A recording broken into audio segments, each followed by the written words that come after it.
Hey everyone, I've got some new artwork for you today. This was a study I did in Procreate, and I used two references.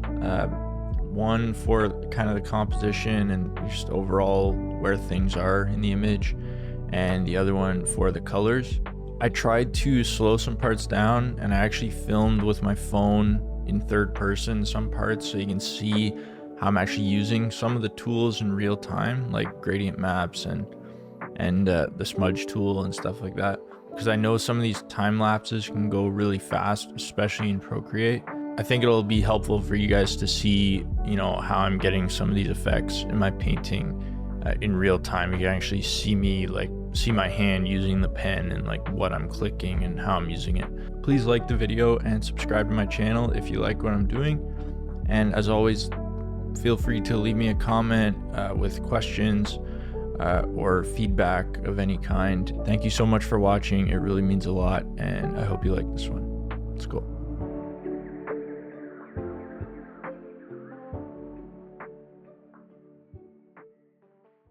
So I'm using two references for this study. One I'm using for the composition and just the overall idea, and I'm going to stick pretty close to that. And then the other one is for the colors. I like to do this when I study stuff because it lets me be a little bit more creative and do my impression of the subject rather than just trying to do it one-to-one. So I'm starting with this drawing, and the drawing is pretty ugly. I don't really care though, because for me, the lines don't have to look good here. The drawing doesn't have to look good. It's just making a plan of where everything's going to be in the image. All this is going to be painted out eventually anyway, so I don't really care at this stage that it looks really crappy and the lines look really ugly. Now I've got my no-tan sketch, which I always do, where I'm just planning out where the major light and dark shapes are going to be and where the darker values are going to be grouped. I've mentioned this a lot in my other videos. This is a really important step for me. It just helps me constantly remind myself how I want the image to be structured and make sure that everything reads really strongly. If I can maintain how everything reads, using this as a plan, then it's much more likely that I'll have a successful composition. So I work on this kind of step until it looks really good as this step can look, and then I'll move on and just keep this in the back as a plan to follow. Over on my Patreon too, I did a stream where I do a really comprehensive look at the no-tan sketch and how I use it for studies, and also how I use it for personal work. So if you're interested in that, it's on my Patreon.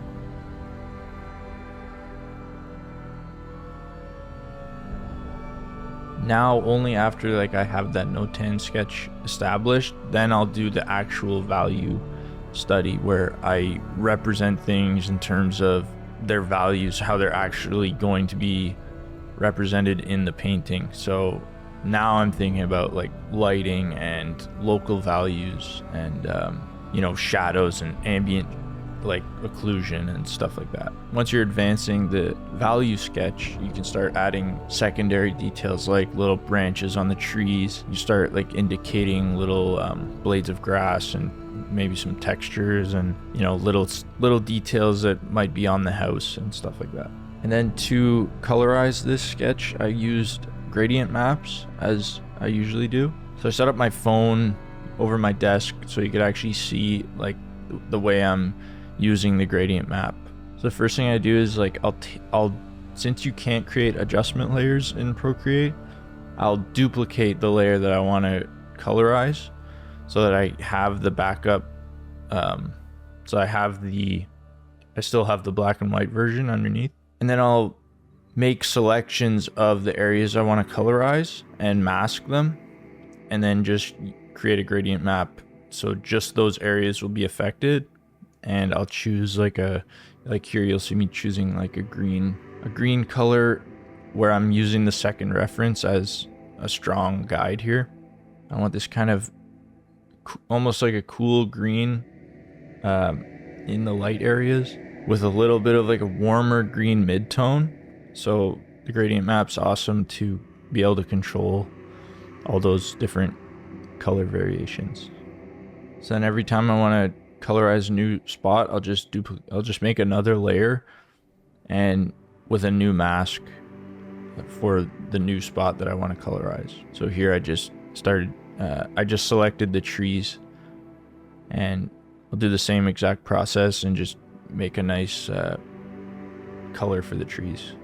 I want the green to really stand out, so I'm trying to keep the trees like desaturated and, you know, they're more in the gray tones. That way the green is like really gonna feel strong in the image. And then lastly, I just made a selection for the house and did the same process and just added some basic colors.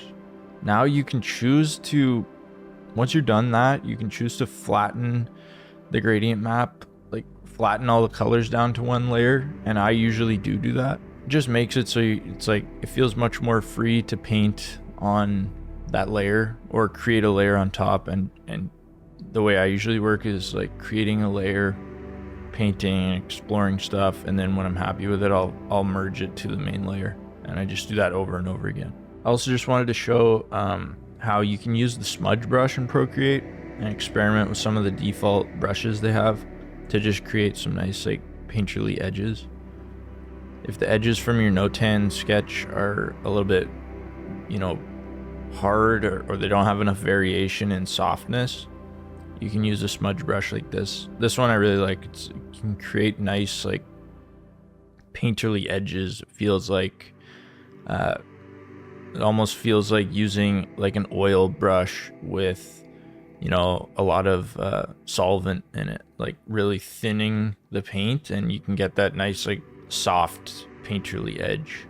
So I'm just adding some details in the dark shapes and the light shapes and trying to keep that strong graphic read from the no-tan sketch intact. So details I'm adding in the dark areas, I'm really compressing those values because I don't want anything to like get too high contrast in there. It'll destroy the structure, like the really simple graphic structure.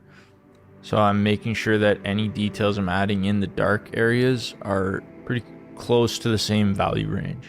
And pretty much everything is here right now for the image to be successful. So like this is a really fun part to reach in the image where I know I can just have fun with refining things and experimenting with brush strokes and like adding a little bit of color variation to stuff. I'm also constantly trying to remind myself not to get hung up on stuff that doesn't ultimately add to the image at all. Having loose detail or really gestural marks in areas that are less important in the image, I'm trying to get better at just like letting that stuff be. Maybe because of my background as a concept artist, it's like I almost feel compelled to show absolutely everything with clarity, but I'm trying to get to the point with my personal art where I'm confident to just hide things and leave things ambiguous. Sometimes ultimately that's going to mean a stronger composition and a stronger illustration. And just trying to separate that part of myself that wants to show everything and show every single detail. It takes a lot of restraint from me, but that's one thing I'm really trying to get more comfortable with. I'm gonna show you guys a nice little trick here. I do this in Photoshop as well as Procreate, where I'll create like a nice textured shape. I'll reuse that detail all over the place, and I'll show you ways that you can edit it and have a lot of control over how that looks. And you can really create pretty realistic details really easily this way. So again, I've slowed this part down and just gone back and showed you how I do it. So I'll basically take one of my texture brushes and create a nice shape, and I'll use it as an eraser too and just carve out a nice shape. In this case, it was for the leaves that are catching some of that sunlight. And once I have the shape I like, I'll turn alpha lock on it, and that allows you to just paint inside the shape without worrying about going outside the lines. So then I'll just paint with a soft brush, and you can add nice soft shadows, textures, and different colors and stuff. And then once I'm happy, I'll just duplicate the layer, and then you can transform it and warp it around and move it around to like reuse that detail in other areas. So here I'll transform the shape and put it kind of lower, so we get a nice like effect that, you know, there's bushes or tall grass or near like on the ground there that are receding into the shadow of this forest. It's just really satisfying to create details this way, because it's very low effort. Really quickly get this nice effect. Instead of hand painting everything, you can hand paint one thing and then see how much mileage you can get out of that one thing.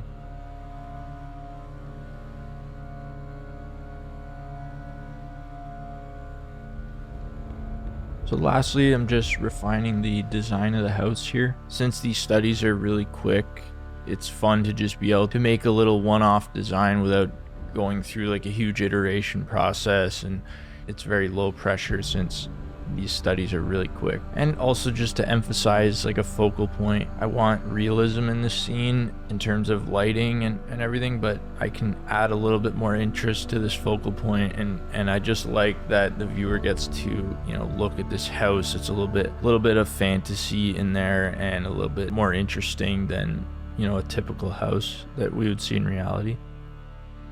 I'll add my own designs, and I'll change stuff to, you know, personalize it a bit more. But there's a lot of beauty in these kind of simple scenes for me. The sense of quietness, and it's very serene.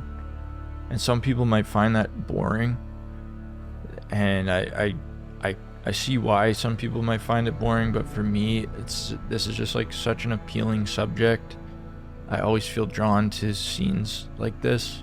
And I feel like the process of painting scenes like this actually brings peace to my experience. And it sounds cheesy as hell, but like it feels like it almost transports me to a more peaceful place in my mind. So the process of these kind of peaceful, serene landscapes or subjects I find really appealing, and find myself doing a lot of studies like this. The more you do studies like this and you zero in on the stuff that appeals to you, it will start bleeding over to your personal work. That's why studies can be so valuable, because the things that you find appealing, as they bleed into your personal work, you're just getting closer and closer to your most pure expression in your art. And it's like closest to what you're meant to create as an artist. Just following your interests, regardless of what's popular at the time, just following what really speaks to you. As you become more proficient and, you know, as your skills improve, it's that thing that is personal to you that is going to come through in your artwork. That's ultimately what's going to make you a great artist, and people will feel that in your artwork. I think just try not to be in a hurry. Take your time to explore and find the things that really appeal to you. Honestly, just focus on that.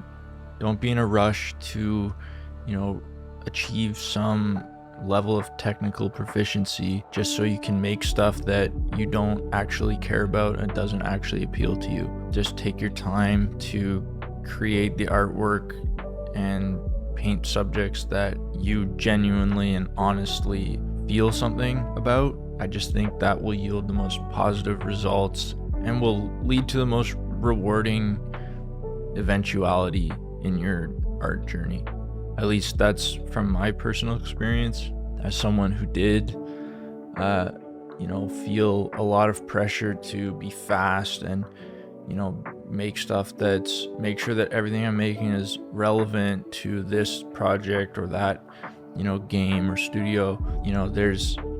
I acknowledge those things are a reality, but I just don't think we should put all of our focus on that type of thing. I think most of the focus should be on creating what we actually feel pulled to and letting that dictate where we want to go with our art journey.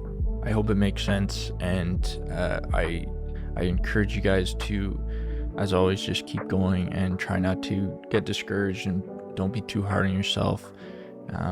Do this stuff because you love doing it, and only good things can come from that kind of input.